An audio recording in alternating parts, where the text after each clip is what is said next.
On this final episode of the series of Word on the Street, Limerick's ceramic artists celebrate 15 years of making. Third level students step inside the world of film, animation and broadcast at Troy Studios Limerick. And we join a large team of students to explore the sights and sounds of the Baggott Estate in Limerick.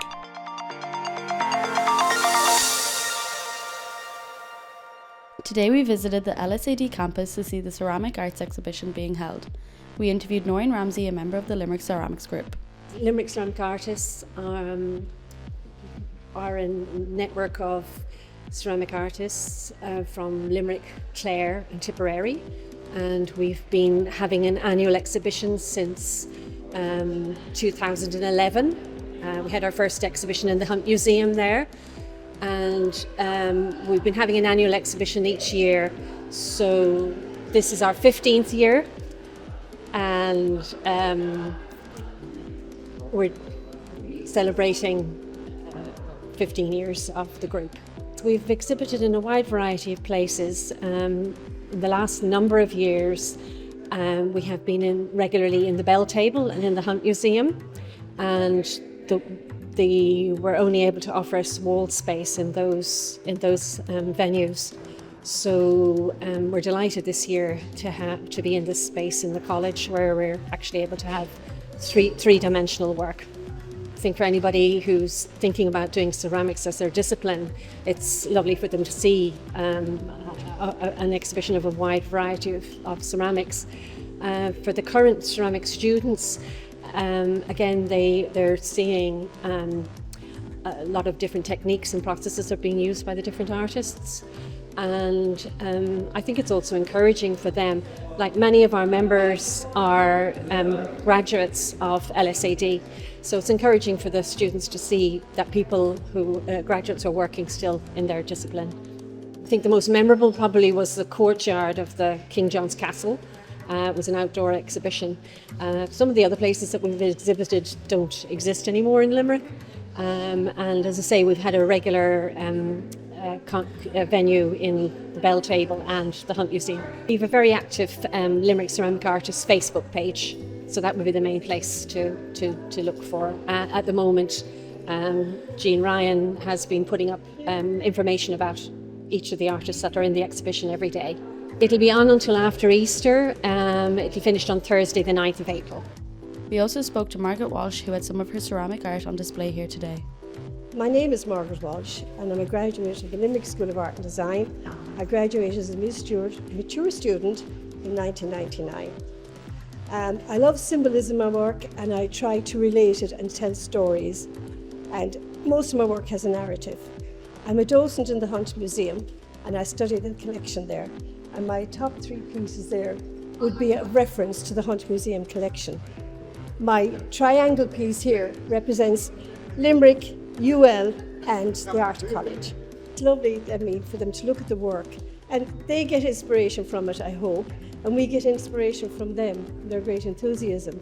But if there was a place in Limerick, and I'm sort of appealing to Limerick now, that if they had, I know there's loads of art galleries, things like that, but we find it very difficult to just get a place to exhibit our work. And it would be nice if there was more attention given to the facilities for artists and a little bit of help after they graduate in giving them some direction. Because Limerick School of Art and Design is very well known and very well respected. The graphics, the fashion, they're world renowned, and a little bit of help to be given to the students to launch them on their career would only benefit Limerick and the college.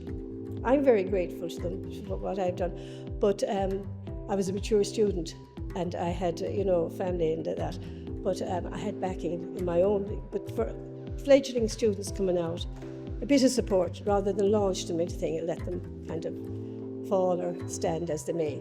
And I think they've done brilliantly anyway. And I want to thank the Limerick School of Art and Design for giving me the opportunity to do the work.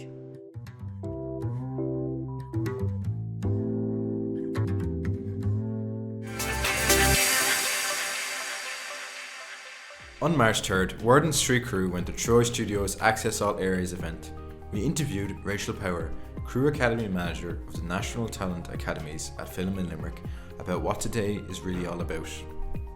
So really it's about connecting education with industry. So we're bringing the industry into Troy Studios, taking the fear away of what it's like to walk into a huge soundstage, and then giving everyone the opportunity to wander around, to see a video walk, to see a stunts team, to listen to some talks, and just to give real variety so that people leaving college can know, oh okay, there's all these areas I could consider in the future.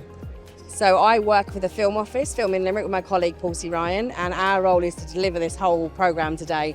So we've gathered a team of people together, we've talked to lots of people who want to be on panels, lots of companies to come and get involved, so we are organising this essentially together, yeah. I hope that the attendees today actually network with each other, but also aren't afraid to go and ask questions. There's lots of stands and lots of opportunities and lots of people around so they can actually come up with their own ideas. And also when they're creating their own productions, they'll know and understand, oh, like that's what location department does, that's what the costume department needs to know. And that's what it takes to make a visual production, and give them ideas on small budgets and large budgets so that when they come into the industry, there's realistic expectations. I'm really looking forward to the results today. We will send a feedback form out. This has grown. This is the first time it's happened for a national event. Last year we did it was just for Munster. So I'm looking forward to hopefully these new connections that everyone, including the attendees, but ourselves as well, so that we can get good, strong feedback and see what's wanted next year, if it's wanted again or not. We also interviewed some attendees to get their thoughts on today's event. Hello, my name is Ben Murphy. I'm a 2 student here at Troy Studios. I'd say my favourite part of today would probably be the stunt performing section. Found it very informative, and I'd inclined to learn a lot more from the other places like lighting and visual production, and it's a very interesting day so far, and I tend to learn more.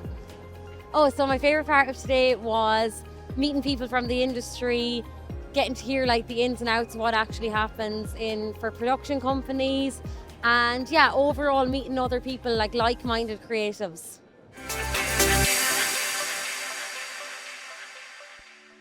Music Tech students were out in the Baggott Estate Nature Park as part of a sound walk to show the importance of natural sounds in our environment and the benefits we get from it. We spoke with Sinead McDonald and Simon Jennings, a member of the Limerick City and County Council. The purpose of today is 1, to meet the students, 2, to introduce them to the Baggott Estate, which is a woodland area, and also my colleague does a sound walk, and 3, then to put together some information and a package for Climate Action Week. Baggott Estate is a little gem really in the middle of the city.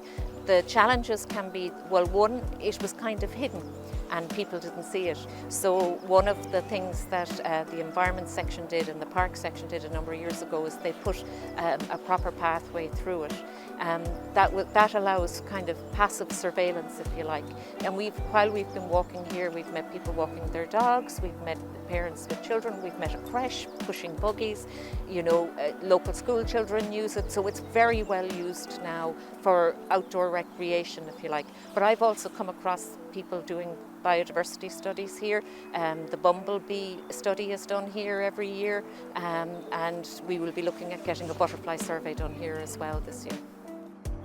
Purpose here today was, I was invited out by Sinead McDonald, who was carrying out a nature walk in the Baggott Estate, and the work that I do is I assess sound in our green spaces, so this was an opportunity to come out and meet TUS students and to collect some data at the same time, and I can send something back and help prepare a report to send back to you. Sound has a big impact that potentially people don't realise that much. So access to tranquil spaces is very important, and so it's important that we identify those spaces and potentially where sound quality might not be good, so where natural sounds and human sounds are generally preferred and they're good for our psychological and our physiological well-being, where they are not good, where those sounds may be absent or they could be improved, then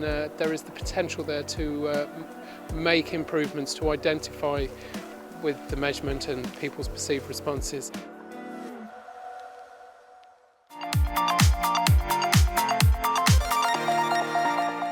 If you have a story that you'd like Word on the Street to cover in their next episode, then please contact Film CEL at tus.ie.